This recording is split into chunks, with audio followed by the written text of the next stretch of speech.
Hello everyone and welcome back to my channel, Tomcat Stitchery. I'm Whitney, whoops, sorry, and I've got a sew the look for you guys today, and this will be my final winter sew the look. I'm also in need of a haircut.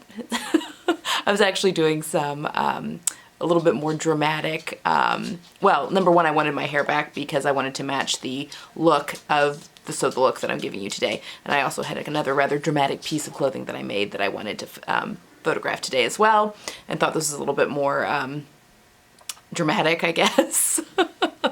Anyway, that's why my hair is pulled back. I do have plans for a haircut and color tomorrow. Yeah, I'm going to change my hair color a little bit. Still keeping in line with my natural color, because I do like, now that I'm back to my natural color, I just get really bored with my hair easily, so be up for a change. So we'll see what happens. When you see me on Tuesday, you'll know what I decided to do. Okay, so today's sew the look. Again, this will be the last one of my winter sews, and I've got coming up here real soon a lot of summer or spring stuff that I'm going to be doing. I'll go ahead and talk about that now. So on Tuesday, I have a fun challenge. So if you guys are on Instagram, maybe you've been following some of the other YouTubers that have been doing this, but the hashtag Frugal Frocks, is it Frugal Frocks? Yeah, hashtag Frugal Frocks 2021, which is a challenge of you pick a free dress pattern, and any free dress pattern, and you sew it up using something from your stash, and you just have to post it by the 31st of March. I mean, there's a whole bunch. I'm going to leave down below the whole schedule. I mean, there's been a whole bunch of videos already, and my stop on the tour is on Tuesday, but it is Sam from Frugalisama. I think that's how you would say her channel name. And then Rayon from the Yorkshire, what is hers? From the Yorkshire, oh gosh. The Yorkshire Sew Girl. Yes, sorry. So I have a hard time reading Instagram names because there's no spaces, you know? Anyway, they both have YouTube channels. They're part of the Sewing Blogger support group that I'm also a part of. But yeah, you choose a free dress pattern, you choose fabric from your stash, you make your dress by March 31st, or you make your dress in March and then reveal your dress on the 31st of March. So that's very exciting. So I'll be talking about my plans for that on Tuesday, and then later in the month, actually I think the 30th is on a Tuesday, I'll be showing you my finished dress. But yes, so that's what we've got to look forward to. And then as far as sewing for spring, I am going to do some module sewing for myself, and obviously taking you guys along for it, but I'm going to break it down. I'm just going to do it module by module. You know, like I'll just do plans for one module. Just to not get overwhelmed. Everything is overwhelming me these days. It just takes very little. So I'm just going to break it down and do a 6-piece. Also, this will be next Friday. I'm also going to talk about my Teddy Blake bag that I received back in November. I've had a lot of questions on how I've liked it now that I've been using it since then. So, and that is going into my spring capsule, my spring module. I love that purse. I've been carrying it nonstop since November. But anyway, it'll be the plans for that module on Saturday or Friday. Good gracious, next Friday. And then I think the following week, I'm going to be doing my spring sew the looks. I usually typically, I don't know, 8 to 10 looks of either ready to wear looks or street style looks, and then I pair them with patterns. So the spring one of those videos will be coming up. I guess that'll be a week from Tuesday. So that's what we've got going forward to look forward to. So, and I will be doing another one pattern 3 ways, but that will be happening, I think, a little bit later in the month. I think I do start it in March, though. And we'll be using, actually, the pant pattern I'm going to be talking to you today. All right, so that was a lot of gab. Again, everything for the challenge I'll go ahead and put down below if you want to start researching that. I think that's going to be, I'm very excited about it. I think it just sounds like a whole lot of fun. And that'll be the video again on Tuesday. Okay, let's talk about today's sew the look. So I had penned a whole bunch of monochromatic looks for my winter, you know, my winter looks and patterns that went with those. And this was one of those. This was the look right here. There's actually some debate on whether or not she was wearing a dress, a skirt and top, or like a wide leg pant and top. I think it's a wide leg. I found some other pictures of this gal from different angles, and I am pretty sure that it's a cropped, like culotte, like a wide leg cropped pant. So that's what I went with this time. But But I love, you all know how I feel about red. I loved this outfit, I think because it was monochromatic red. And I did the same. I did go a little bit darker red, mostly because I don't have bright red boots. I need to remedy that, I think. But I wanted to kind of go with my oxblood boots because that's what I had. And then some of the darker wine colors that I was really have been enjoying this winter. I wanted to play around with those a little bit.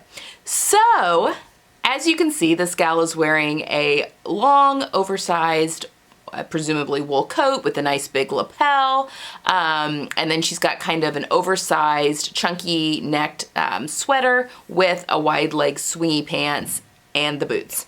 So those were kind of the elements that I was going for. Now we'll start with the coat. So for the coat, I'll put pictures of me up and everything here in a minute. So it's a lot of coat here. So for the coat, I used Simplicity 8090. I think that's the right number. I'll pop a picture of the pattern up here. If it's not the right number, you'll see that. I made this one. Now, this coat comes in sizes like extra small, small, medium, large, so the alphanumerical sizing. I actually made this during Vlogmas. So if you followed me on Vlogmas this year, I actually made this coat during Vlogmas.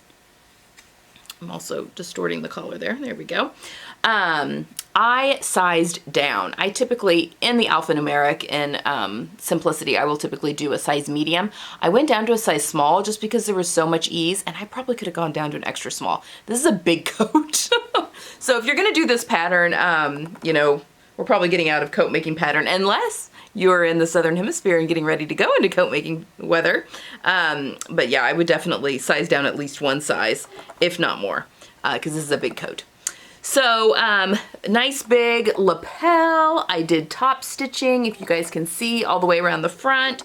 There's one button on it. I did a bound buttonhole on there. Used some of these domed brass buttons here from my stash. I lined it with this is a wool, it's a virgin wool coating from Minerva. I will link it down below if they still have it. I do have affiliate links with Minerva. I just really love this coat. And I actually made, I think I have the mittens in here. I made a hat and mittens and a matching cowl to go with this coat. And that has been serving me well. And I will be showing you the mittens and cowl in my knitted makes video that'll be coming up at some point, as soon as I can squeeze it in. For the lining, I went with a Kasha lining, which is a flannel black satin, basically. Kasha, I think, is a name brand that goes by. I had this in my stash. It was from my mentor, Joyce, part of that stash that she gifted me, which worked out perfectly. So, and then I did in the pockets, they're inseam pockets here, I actually sewed with the flannel side out. So it's real snuggly in there. Or the flannel side, you know, is inside the pocket. Make it nice and snuggly, which makes this coat really, really warm. Now you get the shaping kind of, not really. I guess you could take it in a little bit more, but there is a faux belt, I guess, back here at the back. I guess you could move the points around. This is held in place just by sewing the buttons on. Yeah, and so you kind of get a little bit of shaping, not really. Now this coat is really long. Gosh, I think I took at least 4 inches off the length and it's still long. I really think it probably could use a vent at the bottom. I actually kind of have trouble walking in this coat because there's no vent in the back. And I don't normally button it. Like if I'm wearing it, I usually just have it open, which is easy to throw on and nice and warm. But I do notice it hobbles me because it will wrap around my legs as I'm walking. Since there's no vent, it does hobble me a little bit. So I kind of wish, I understand, I mean, this I think was supposed to be a little easier pattern, why they didn't put the vent in, but I kind of wish I just would have thrown one in there. That wouldn't have been too very hard. But oh well. I did put, I can't remember if I put, gosh, I don't think I put, sleeve heads or shoulder pads in this one. It doesn't feel like I did, which I was on a roll there putting them in everything, so I'm not sure why I didn't, but anyway, it's a nice slouchy coat. I made it up pretty quickly. Yeah, and it keeps me nice and toasty warm. So yes, there is that one. A nice easy beginner coat, other than I would definitely size down. I mean, it does have a notch collar, which aren't hard. And I actually show you on Vlogmas if you go back into December, and I showed you how I sewed the revered notched collar on one of those Vlogmases. Which, by the way, if you're ever wanting to look back on past videos I've done, on my main channel page, which is just the youtube.com/ it's /c/Tomcat Stitchery, which is just, or you can just click on my icon or whatever and it'll take you actually to the home page of my channel. There's a section called playlists, and if you click on that, I have a whole bunch of playlists of my videos all made up. So you can kind of search through there and see, okay, there's all the Vlogmas videos from 2020. And, you know, you could go through and look. Or if you're interested in sew-alongs, you can click on the sew-along tab and it'll take you to all my sew-along videos. Same with tutorials, which makes finding things maybe a little bit easier. And you can also use the search bar that's there if you have, you know, a specific something that you're looking for. Sometimes that helps. Okay, next up. So for the pieces under the coat, I wanted to go with something for the shirt that was a cowl, but I can't go too dramatic with my cowls because I have a large bust. So sometimes if I have too much cowl, there's just too much hanging out right here. You know, like there's not a lot of real estate there, and I need to be careful with my cowls, but I do like a nice drapier neckline. So I actually used the Toaster Sweater by Sew House 7, and there's two versions of this, and this is version 1. I was going to do version 2 because it's a little slouchier, it kind of has a funnel neck on it, but then decided to go with version 1 because I used this very soft Rayon sweater knit from StyleMaker Fabrics. I think this might still be available. I'll link it if it is. In this beautiful cranberry color, it's so soft, and it's so light and lovely.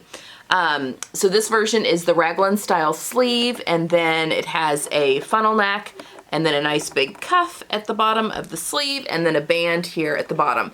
But it's not a band that really sucks things in. It's just kind of finishes things off really nicely, which is what I loved about it, especially in this really drapey sweater knit. Obviously, these are sweatshirt patterns, so both the Toaster Sweater 1 and 2. So you can make them with a little bit more structured sweater knits, or you know, lightweight ponte knits, or just things, cotton jerseys, even spandex jerseys that hold their shape a little bit more. But yeah, I really like it in this, and it kind of gives more the slouchy feel that the gal has going on, and I think I will wear this probably into the spring, honestly, just because these are my colors. With white jeans, I think that could be quite nice. But yes, yeah, I was very impressed. A lot of people, I'm way late to the party with the Toaster Sweater.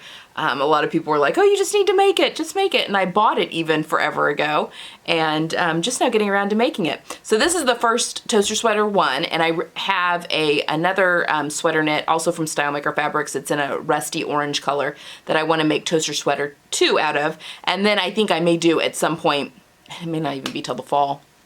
Honestly, things are kind of getting away from me a little bit, but I want to do a comparison and talk about the two different sweaters because they'll be made up in similar fabrics, so you can kind of see if that's something you're interested in making. But again, that may wait till the fall, just because we're kind of getting out of the weather where you're going to be wanting to make sweaters. So that may hold off until, I don't know, August or September or something. But yes, love this. You guys were right. Thank you for recommending this pattern. I really do love it. And it sews up in no time flat. It's such a quick sew. Such a quick sew. And then finally, for my wide leg pants, I went back and forth. There are so many different patterns that you can use for different various and sundry wide leg cropped culottes. But as you all know, I've had my eye on the Persephone Pants by Anna Allen. I want to use these for my one pattern 3 ways, for the bottoms. And I finally I bought the pattern. I'm like, okay, I'm just going to test out the fit on pleather, because why wouldn't you test out the fit on pleather? So this is the standard pattern. I made a size 8, a straight size 8, but I did cut the waistband longer than the size 8 waistband. I completely interfaced my waistband because it's a one piece that just folds over on itself. But I made it, I think, 2 inches longer than the size 8 waistband, thinking, because I'm a size 8 through the hips, but not in my waist, and this is a high-waisted pant. So then I thought I could adjust the darts as need be. But this pleather has stretch in it, and so I was kind of like, well, and I may not need to adjust it at all. So I just gave myself enough room there in the waistband to be able to fiddle with it and kind of fit it on myself as I made them up. And yeah, it turned out perfectly. I actually sewed the darts as is on the back. So this is the straight size 8. And then I just cut off the excess on the waistband. This pattern actually has a hidden button placket or hidden button fly, but I actually did a zipper fly, which is very easy to adjust. You actually omit sewing one of the parts. I used a vintage metal zipper from my stash that's pink because why not? You don't see it anyway. What else? I used a snap here. I did not want to be making buttonholes in pleather, so I used a snap to close the top of them. I cut off, okay, let me think this through. I took off 4 inches in length. I took off 2 originally, and then I tried them on at the end and ended up taking another 2 inches off. Now these have a nice big hem, a big 2-inch hem, but they were still way too long on me, even with just the 2 inches off. So I ended up taking 4 inches off total. And I took 1 inch out of the rise of the pant. So there's no side seam on this pant at all. That's the side, and it's just one big piece, the front and the back, and you cut that out twice. So I just took 1 inch out of the entire rise, and that seems to be just about perfect. It's still high rise. It sits right at my waist. You know, the waistband is probably maybe 1 inch above my belly button, so right at the narrowest part of my waist. And yeah, I think they fit pretty perfectly. What else? I scooped out 3/8 of an inch at the back crotch curve, which I do a lot just because of the way my butt's shaped. I trimmed off 3/8 of an inch on the front pattern piece on the inseam because I often have to do that alteration just because my hips are inset and I just get a lot of fabric. And now that I've made these up and looked at them, I think I'm going to add it back. I don't think I needed to do that. So I feel like I'm getting some pull lines in the the V pull lines that are indicating I need a little bit more fabric in my inner thigh. So I'm going to put that 3/8 inches back for my 1 pattern 3 ways. So that will be null and void here real soon. My battery's getting ready to die. 2 secs. Okay, what else? So this pleather had a really nice, like almost a micro suede feeling wrong side to it. I left all of my seams raw. You don't want to be running those through the serger, and there's no need to. Nothing will ravel. I top stitched because you cannot press pleather. So I top stitched, I mean, you maybe a little bit with a pressing cloth on top, but I just top stitched all of my seams open, which actually makes sewing pretty nice. The darts sewed up just fine right there. I had little issues with the waistband, and actually I did not fold the waistband in on itself because you can't pin really the waistband either. So I just kind of cut it off close to the stitching on the inside. And I think that that's gonna work fine. Again, I did not want to even attempt to do a buttonhole, so I just did a snap on there. There's a nice big 2-inch wide hem. I just did a nice line of stitching here at the bottom and then also here at the top, mostly for just decorative reasons, but it also keeps everything nice and crisp since I couldn't press anything. And then it's pretty close to the top there, and I left that unfinished again because it's pleather. But I love these. I love my red pleather pants. Who knew? I wish I would have made these earlier in the winter. I think I would have worn them a ton this season, but they will be here and waiting for me when the weather gets cold again, so which it inevitably will. So there we have it. I'm a big fan of this pant pattern, so I'm very excited. I have actually quite a few versions that I want to make, but yes, for the 1 pattern 3 ways, I will be using the Persephone pants. It's not a huge size range. It goes from a 0 to a size 20, US 0 to size 20. I think it's US. And I'm an 8. And 8 fit my hips, not my waist, but it fit my hips. But I am, it's very similar to the Love Notions glissando pants. You know, there's no pocket. The glissandos do have a side seam, an outer side seam there, which these don't. But other than that, you know, it's the button fly, simple waistband, belt carriers. I think that the glissandos have belt carriers. No, I can't remember. I tested that pattern. Can't remember. Anyway, so if you need a little bit, I want to make things inclusive as much as possible. Although the Vogue pattern wasn't that inclusive either, but I mean, they are getting better, but I think that was an older one. Anyway, that's all I have for today. So that's kind of what we have looking forward to. I have like 4 different pairs of these pants planned in my head. I want to make a long, like to the floor pair, which it's just simply adding on length to the bottom of the pant pattern because it's very straight and squared off when you get to the bottom part of these pants. Yeah, and I'll be making the shorts version, and then I'll be making another cropped version, but with the actual button fly. So yes, we have that to look forward to going forward. So that's all I have. Oh, I will pop pictures of me now. Actually, I should have already done that. Hopefully you've seen me in this now. It's been one of those days, folks. Okay, so that's all I have for today. I hope you enjoyed this last winter Sew the Look. I hope you're having a wonderful weekend, Friday, and I will see you guys Sunday for part 3 of the Vogue 8772 Sew Along. And then on Tuesday, I'll be showing my plans for the Frugal Frocks 2021, which is very exciting. And if you're on Instagram, head on over there and you can follow the hashtag and also see all of the different, I will link down below the schedule for all of the stops on the tour. Yeah, so that's very exciting. Okay, guys, I hope you're having a wonderful weekend, and I'll see you next time. Bye.